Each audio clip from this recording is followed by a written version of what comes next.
La configuration Microsoft au collège ne permet pas certaines opérations pour des raisons de sécurité. Si ce n'est pas déjà fait, rendez-vous sur Outlook et créez un nouveau compte gratuit.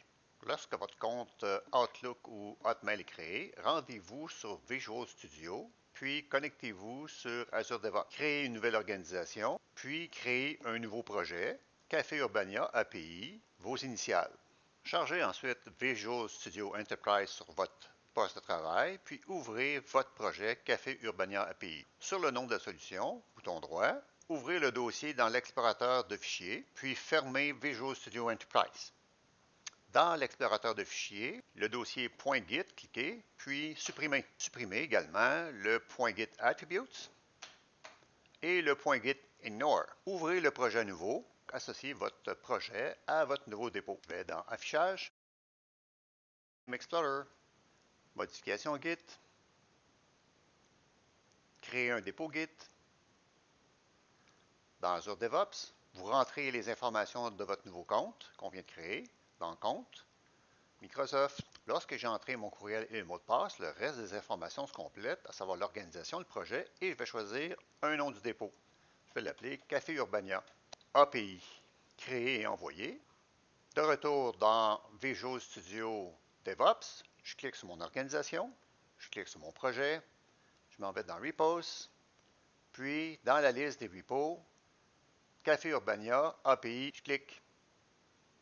Vous devriez apercevoir votre dossier Café Urbania API avec quelques autres dossiers. Le projet se trouve maintenant dans Azure DevOps Git.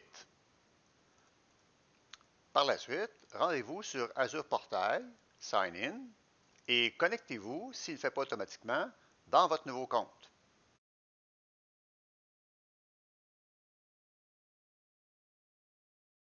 Ignorer, ignorer. On aperçoit en haut, à droite, le courriel de mon nouveau compte. Je suis donc à la bonne place. Nous voici maintenant rendus à exploiter davantage les services offerts par Azure DevOps. C'est un cycle sans fin. Vous commencez par la planification qui est ici. On voit juste le mot plan, mais c'est planification. Ensuite, on passe à la codification. Une fois que c'est codé, on fait des builds, ensuite des tests. On fait des releases avec les packages. On déploie. On opère le site et on le monitore. Ensuite, ça recommence en refaisant la boucle sans fin de cette façon.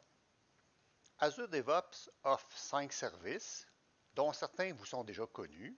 Vous connaissez déjà le Azure Boards avec la planification pour votre carnet de produits et les sprints. Le repo sur Azure qui est de type Git et poussez votre code sur le repo. Vous avez ensuite le Azure Pipeline qui s'occupe des builds, des tests, des releases avec les packages et les déploys. Vous avez ensuite Azure Artifact qui en fait garde un historique des releases pour éventuellement les déployer dans différents environnements. Et finalement, les tests plans qui touchent la partie test qui est ici, qui sont essentiellement des tests manuels, mais également vous pouvez mettre en route des tests comme par exemple avec Selenium, les tests E2E.